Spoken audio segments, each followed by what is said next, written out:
बिस्मिल्लाहिर्रहमानिर्रहीम। अच्छा, आज का जो हमारा टॉपिक है दैट इज अबाउट इनकोटर्म्स।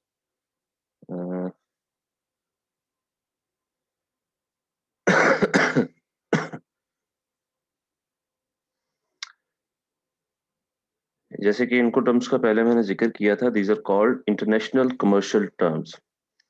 जी, ये होता क्या है इनकोटर्म्स? और तकरीबन ये 11 के करीब कुछ टर्म्स हैं बनी बनाई। ठीक है, जब भी इंटरनेशनली कोई चीज परचेज करनी हो, कोई चीज सेल करनी हो, तो ये उन इन टर्म्स पर ये वो चीज बनती है। डॉक्यूमेंटेशन वगैरह ये जो भी मामला होते हैं वो इन टर्म्स पर होते हैं। ठीक है।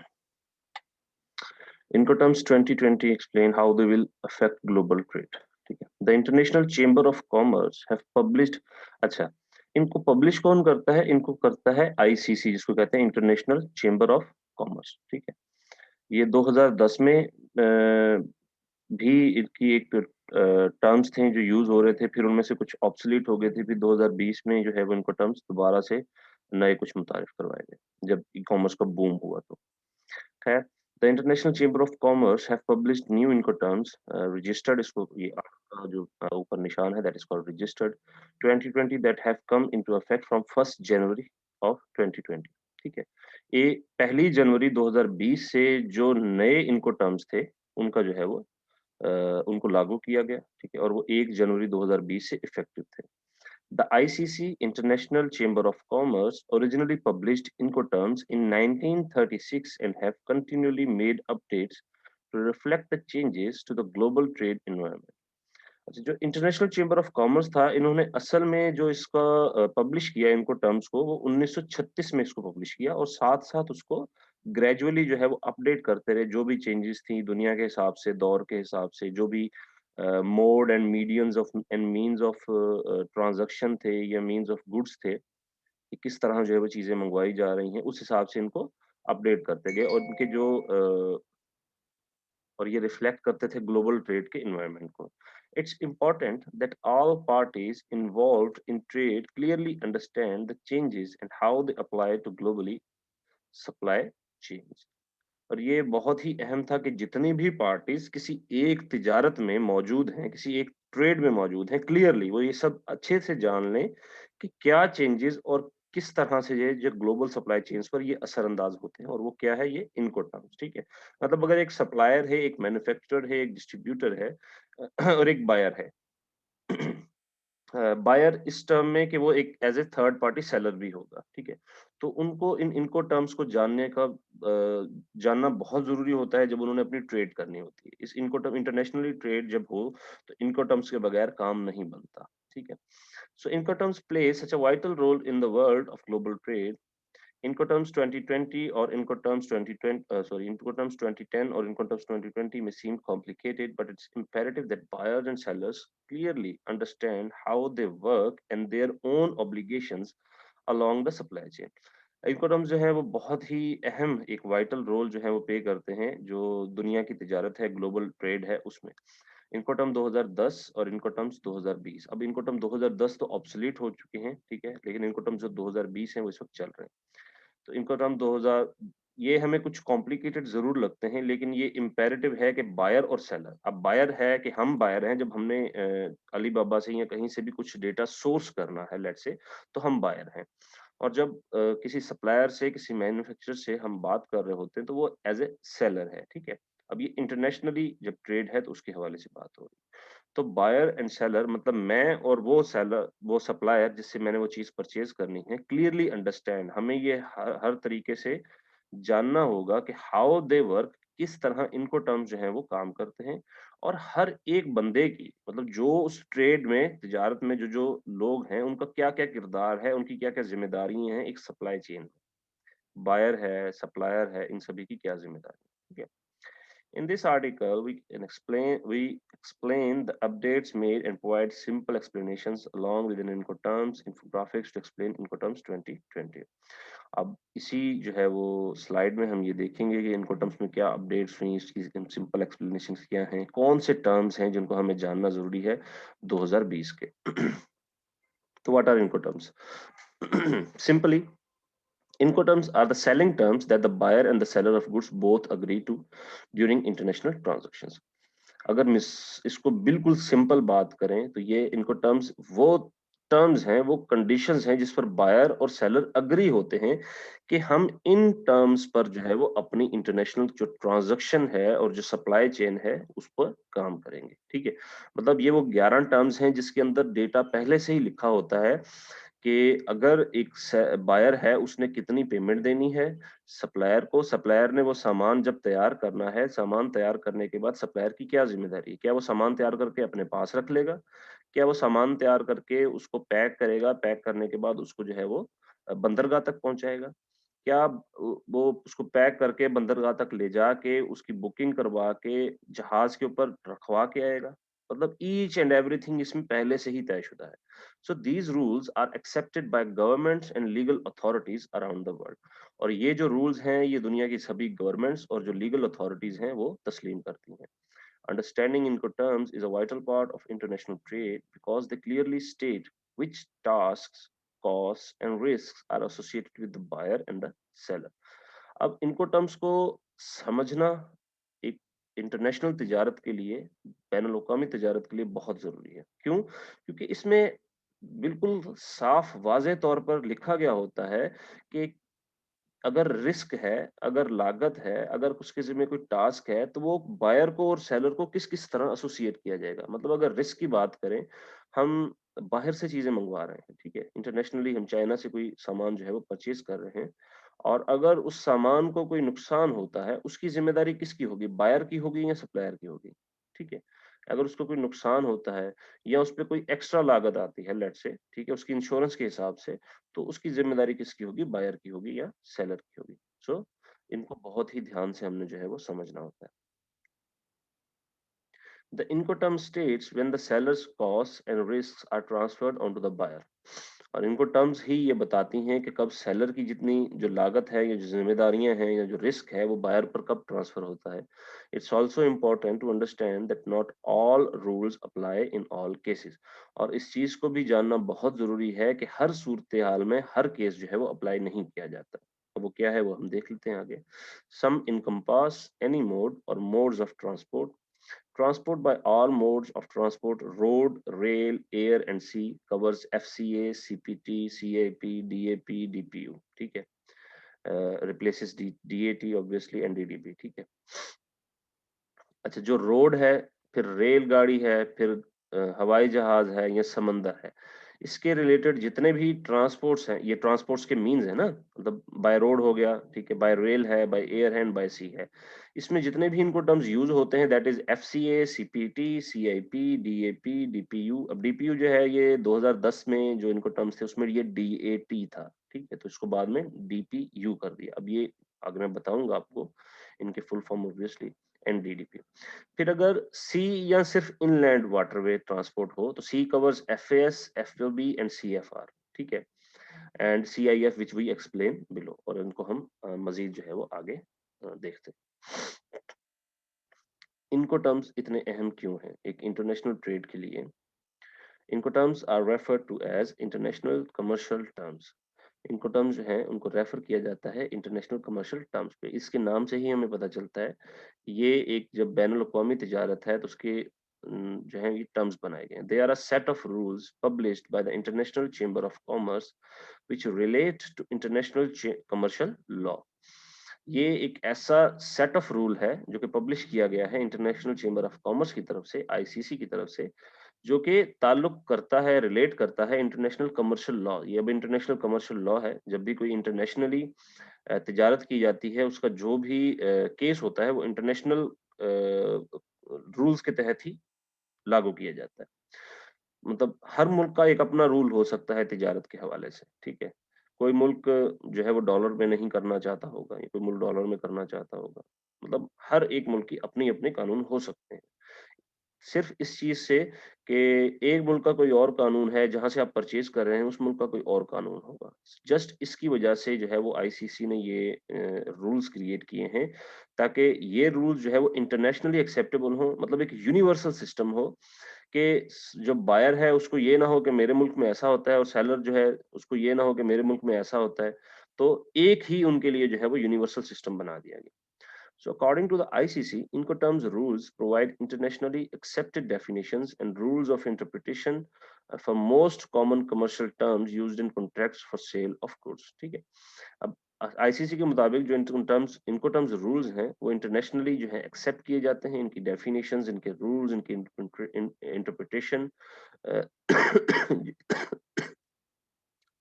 खास तौर पे जो कमर्शियल टर्म्स हैं उन कॉन्ट्रैक्ट्स में जो सेल ऑफ गुड्स हैं उनका जो कॉन्ट्रैक्ट्स होता है उनमें ये लिखी जाती हैं कि किस इनको टर्म्स के तहत ये तिजारत तय पा रही है, उसमें क्या-क्या ज़िम्मेदारियाँ हैं और किस-किस की क्या ज़िम्मेदारियाँ। अगर लेट्स से आप एक इनकोटर्म्स सेलेक्ट करते हैं किसी मोड में, ठीक है? और उसमें कोई एक ज़िम्मेदारी जो बायर की है वो सेलर पर डाली जा रही है या सेलर की है वो बायर पर डाली जा रही है, ये तो हम ये पहले से ही उसपे मेंशन कर देते हैं। मतलब अगर हमने अपने भी कोई रूल को आगे पीछे करना हो, तो ये फिर contract of sale of goods जो होता है, उसमें ये हमने पहले से ही मेंशन करना होता है। All international purchases will be processed on an agreed Incoterm to define which party legally incurs costs and risk.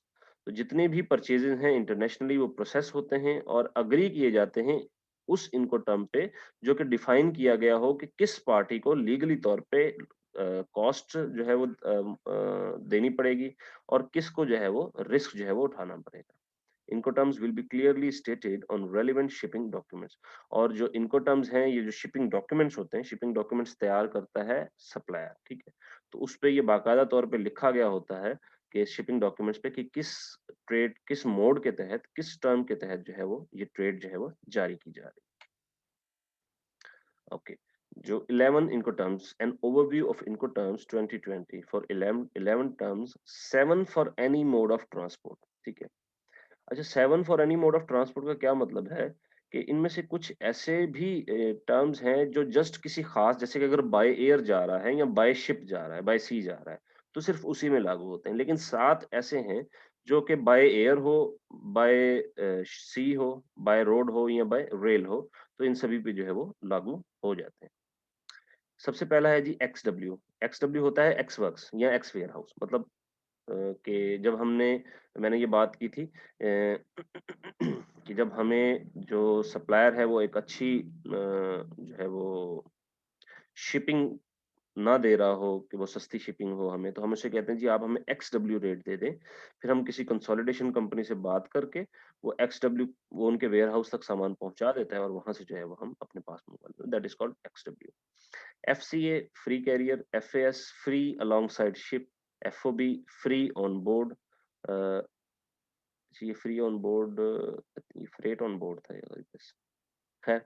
FOB है फ्री ऑन बोर्ड, ठीक नहीं, ये फ्री ऑन बोर्ड, ये ठीक है। सीएफआर है कॉस्ट एंड फ्रेट, सीआईएफ है cost insurance and freight, CPT carriage paid to, CIP carriage and insurance paid to, DAP है डिलीवर्ड एट प्लेस, डीपीयू है डिलीवर्ड एट प्लेस अनलोडेड, ठीक है।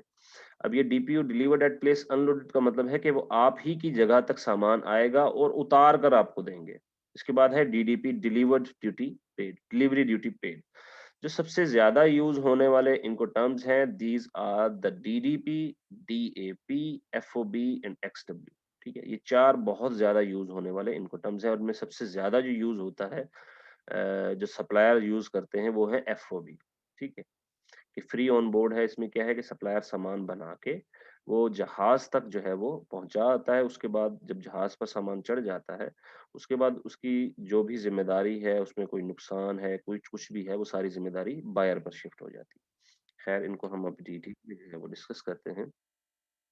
एक्सडब्ल्यू, एक्सडब्ल्यू, ईएक्सडब्ल्यू, एक्सडब्ल्यू, एक्सवर्क्स और एक्स वेयर हाउस क्या होते हैं ये?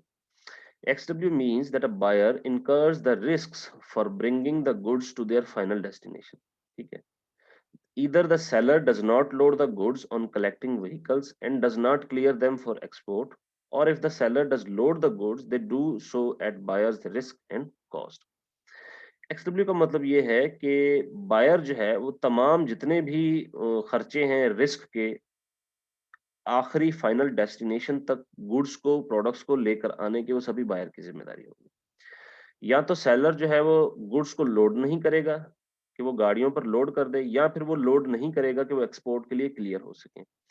या अगर सेलर गुड्स को लोड करता भी है और उसको जो है वो एक्सपोर्ट के लिए क्लियर करवाता भी है, तो उसमें तमाम तर ज़िम्मेदारी जो है वो बायर पे आ जाती है। वो बायर को वो रिस्क पड़ता है और बायर की ही कॉस्ट पड़ती है। मतलब उसके वेयर हाउस से लेके जहाज़ तक जो सामान लेके जाना है, उसमें अगर कोई गाड़ी का खर्चा भी है, तो वो भी बायर ही पे करेगा।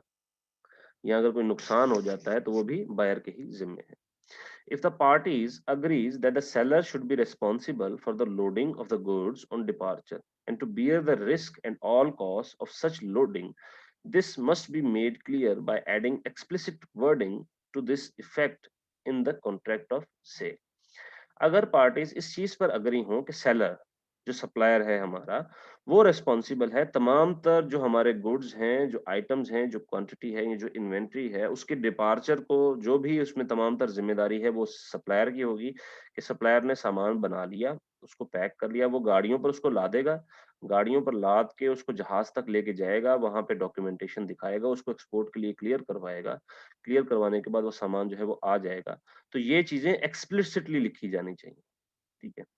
ये एक्सप्लिसिटली लिखी जानी उसकी रीज़न क्या है कि जब हम एक्सडब्ल्यू का मोड चूज़ कर रहे हैं, तो इसमें जो है ये है कि इसमें बायर जो है उसकी हर चीज़ की ज़िम्मेदारी है गुड्स को फाइनल डेस्टिनेशन तक लेकर आने की।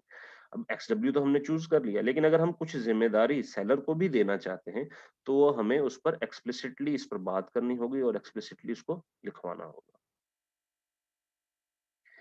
Ex works is when the seller places the goods at the disposal of the buyer at the seller's premises or at another named place, work, factory, warehouse. X works जो है वो तब काम आता है जब सेलर जो है वो गुड्स प्लेस कर दे डिस्पोजल के लिए ताकि बायर जो है उसको सेलर्स की जगह से सेलर के वेयर हाउस से उसकी फैक्ट्री से उसके वर्क से उस जो भी जहां पे भी उसने वो गुड्स बना के रखे हुए हैं वहां से उसको उठा ले बायर्स ठीक है तो ये होता है x work the seller does not need to load the goods on any collecting vehicles nor does it need to clear them for export where such clearance is applicable तो जब XW का mode use होगा term use होगा तो इसमें जो seller है उस पर कोई जिम्मेदारी नहीं है कि उसने जो सामान है वो गाड़ियों पर चढ़ाना है उसने एक्सपोर्ट के लिए उसको क्लियर करवाना है एक्सपोर्ट के डॉक्यूमेंट को क्लियर करवाना ये उसकी जिम्मेदारी नहीं है लेकिन अगर इसकी जिम्मेदारी सेलर को दी जाती है तो ये एक्सप्लिसिटली बताया जाता है ठीक है एक्सडब्ल्यू का मतलब ये है कि उसने सामान बनाया सामान बनाने के बाद उसने अपने वेयर हाउस में रख दिया बस दैट्स इट उसके बाद जो है वो आपने वहां से सामान उठाना इन सिंपल वर्ड्स एक्सडब्ल्यू इसको कहते हैं एफसीए फ्री कैरियर अच्छा free carrier the free carrier is a trade term dictating that a seller of goods is responsible for the delivery of those goods to a destination specified by the buyer. When used in trade, the word free means the seller has an obligation to deliver goods to a named place for transfer to a carrier. The destination is typically an airport, shipping terminal, warehouse, or other location where the carrier operates. It might even be the seller's business location. तो free career का मतलब क्या है free career जो trade है जो तिजारत है ये डिक्टेट ये करता है कि जो सेलर है उन गुड्स का वो रिस्पॉन्सिबल होगा कि वो उन गुड्स को किसी खास डेस्टिनेशन तक जो कि बायर ने बताई है वहां तक उसको पहुंचाए लेट्स से आप कहते हैं जी कंसोलिडेशन कंपनी पे मैंने सामान मंगवाना है आप एफसीए पे बायर को जो सेलर है सप्लायर है उसको लेकर आते हैं एफसीए ठीक है तो आप कहते हैं जी एफसीए करते हैं आप उसको एड्रेस देते हैं आप कहते हैं जी कंसोलिडेशन कंपनी तक मेरा सामान आपने पहुंचाना ये हो गया एफसीए ठीक है एफसीए अब ये जितने भी टर्म्स हैं इनकी पर आइटम की कॉस्ट भी डिफरेंशिएट करती है मतलब अगर आप डीडीपी किसी को कहते हैं तो डीडीपी में वो सभी खर्चा जो है वो ऐड करके आपको कहता है अगर डीएपी कहते हैं तो डीएपी में सभी खर्चा ऐड करके कहते हैं ठीक है लेकिन जब एक्सडब्ल्यू आ जाता है तो एक्सडब्ल्यू में कोई कॉस्ट इनकर नहीं होती सिर्फ और सिर्फ प्रोडक्ट की जो मैन्युफैक्चरिंग है उसकी कॉस्ट है बाकी डिलीवरी है कोई इंश्योरेंस है कोई और काम है वो सब एक्स्ट्रा होता है वो फिर हमने एक्स्ट्रा पे करके उसको लेकर आना होता है काम When used in trade, the word free means the seller has an obligation to deliver goods to a named place for transfer to a carrier. अब फ्री का मतलब ये है कि जब ये तिजारत में यूज होता है इसका मतलब ये है कि सेलर जो है उसकी ये ऑब्लिगेशन है उसकी ये ड्यूटी है कि जो जगह बायर ने उसको बताई है उसको वहां तक उसने वो जो आइटम्स हैं जो प्रोडक्ट्स हैं वो डिलीवर करने हैं जो गुड्स हैं वो डिलीवर करने हैं The destination is typically an airport, shipping terminal, warehouse और other location. डेस्टिनेशन आमतौर पर कोई एयरपोर्ट हो सकता है, कोई शिपिंग टर्मिनल हो सकता है, किसी कंसोलिडेशन कंपनी का वेयरहाउस हो सकता है, या कोई भी ऐसी लोकेशन जहां से कैरियर कोई ऑपरेट करता हो. It might even be the sellers business location. ये हो सकता है सेलर की कोई बिजनेस लोकेशन भी हो. The seller includes transportation costs in its price and assumes the risk of loss until the carrier receive the goods.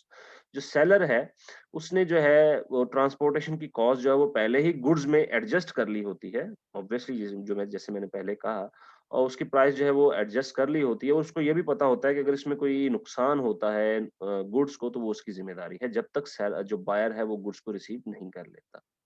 Eight this point the buyer assumes all responsibility. ठीक है, और फिर उसके बाद बायर की तमाम तर जिम्मेदारी है.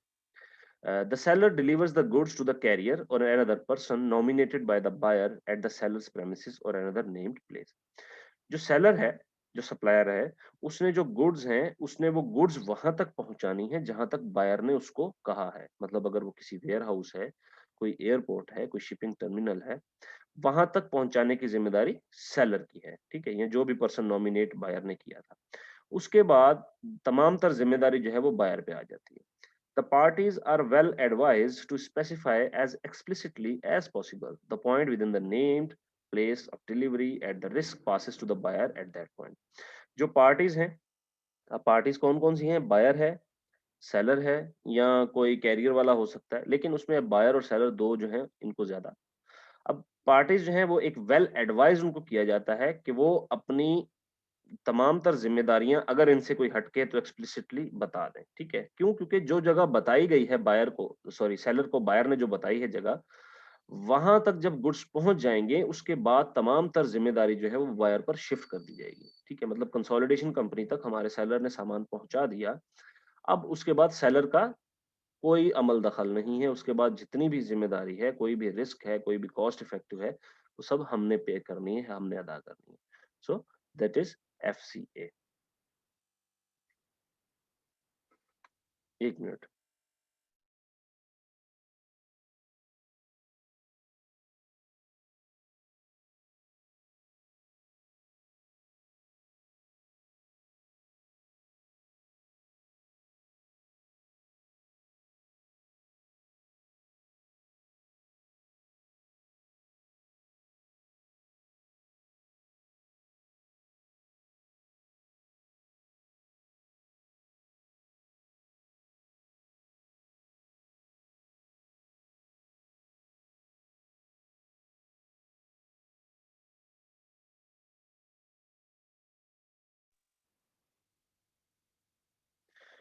थोड़ा सा वेट करना होगा आपको. ठीक है, 10-15 मिनट के करीब, या आप लोग वेट करें.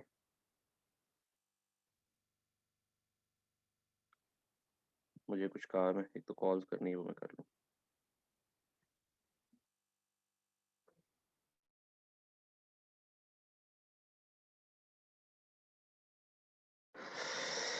ओके जी, दो इनको टर्म्स हमने देख ली. आई गेस दो देखी हैं जी, दो देख ली. अच्छा, इसके बाद तीसरी है FAS, फ्री अलोंगसाइड शिप. ठीक है, इसमें क्या होता है? The seller delivers when the goods are placed alongside the buyer's vessel.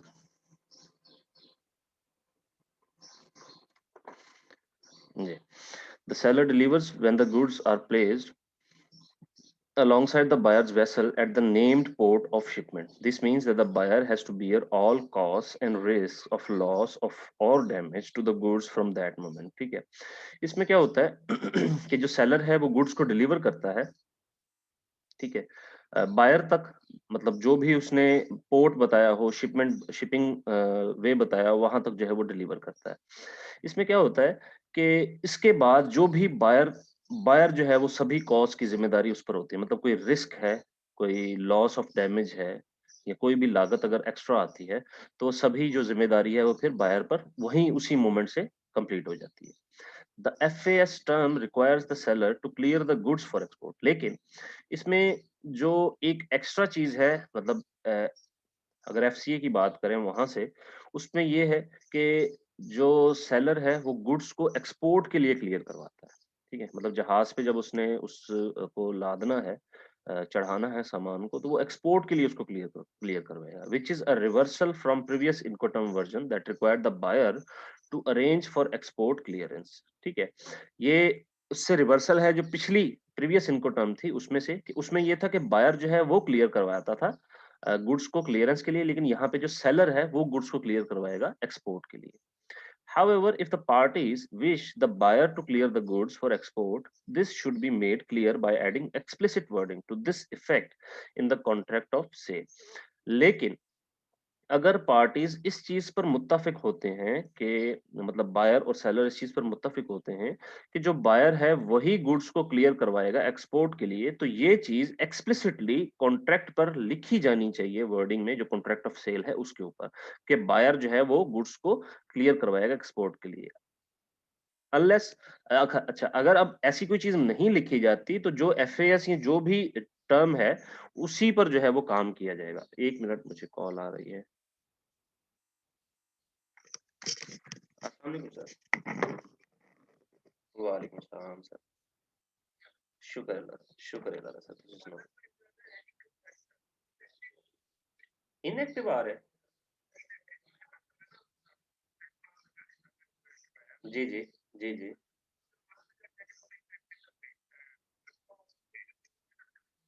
मैं मैं करता हूँ सर। Okay okay.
थोड़ा सा वेट करें, थोड़ा सा वेट करें, कुछ इशू है, मैं वो रिजॉल्व कर लूँ।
जी सॉरी, एक्चुअली मेरा टैक्स फाइल रिटर्न का थोड़ा-सा इश्यू था, उसके हवाले से मुझे कॉल थी। मेरा टैक्स रिटर्न जमा नहीं हुआ।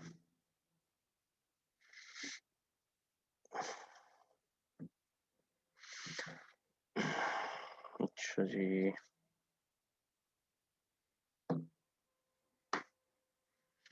चलें ऐसा करते हैं, 11 बजे स्टार्ट करते हैं, मैं तब तक इस चीज़ को रिज़ॉल्व कर लूँ, ठीक है? तो आप लोग आइएगा, तो उसके बाद मैं इसको क्लियर कर दूँगा, ठीक है ना? मैं इस चीज़ को रिज़ॉल्व कर लूँ।